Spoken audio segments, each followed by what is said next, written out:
Mërgimi shqiptar, rruga që nuk mbaron.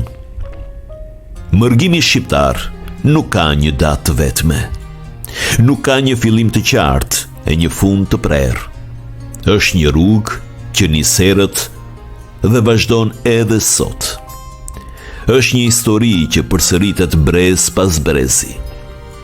Në vitin 1877, kur lufta ruso-turke ndryshoi hartën e Ballkanit, mijëra shqiptar u dëbuan nga trojet e tyre në Toplic, Nish, Vranj e Prokupël. Nuk u larguan me dëshirë, u larguan me frikë, me zjarr pas shpine, me fëmijë në krah dhe me borë nën këmbë. Rreth 60 deri në 70.000 shqiptar u nisën në përdimër drejt Kosovës. Shumë prej tyre nuk arritën kurrë.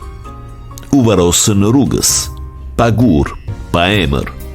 Ata u quajtën muhaxhir, njerëz pa tokë, pa shtëpi, pa varet e të parve. Ata që mbritën në Kosovë ndërtuan jetën nga e para, por dhimbja e mërgimit nuk u shua. Ajo u trashëgua. Në vitin 1912, kur ushtrit serbe hynë në Kosovë dhe Maqedoni, frika u rikthye. Fshatra u zbrazë, familje u ndanë. Shumë shqiptar morën rrugën drejt Shqipërisë apo Anadollit. Nuk kishte gjyqje, nuk kishte siguri.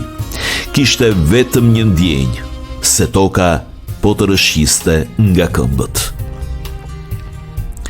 Në vitin 1938, u nënshkrua një marrëveshje mes Jugosllavisë dhe Turqisë për shpërnguljen e rreth 200.000 shqiptarëve musliman. Dokumenti ftohtë, fjalë zyrtare.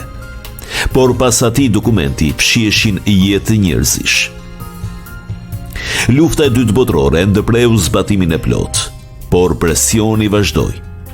Në vitet 50, mijëra shqiptar u detyruan të deklaroheshin turq për të pasur mundësi emigrimi. Shumë u nisën drejt Turqisë, duke lënë pas shtëpi, ara, kujtime. U nisën me shpresë për qetësi, por me zemër të ndarë. Më pas erdhi mërgimi ekonomik. Në vitet 70 dhe 80, baballar të rinj u nisën drejt Gjermanisë, Zvicrës, Austrisë. Po shkoj për pak, thoshin.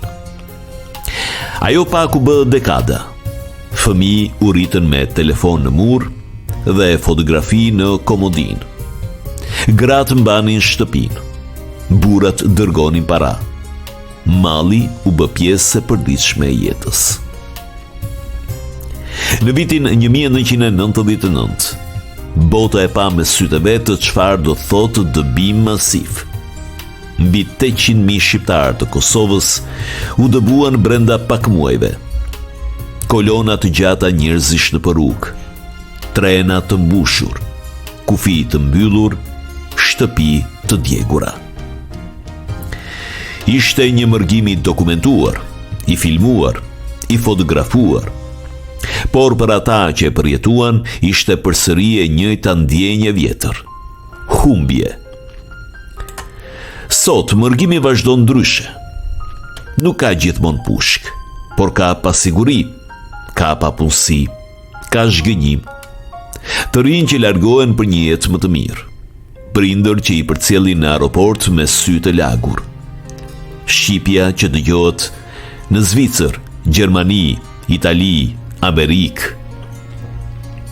Shqiptari sot shpesh ka dy jetë, një atje ku punon, një këtu ku e mban zemrën.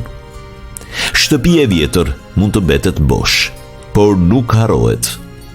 Varet e të parve vizitohen kur ka mundësi.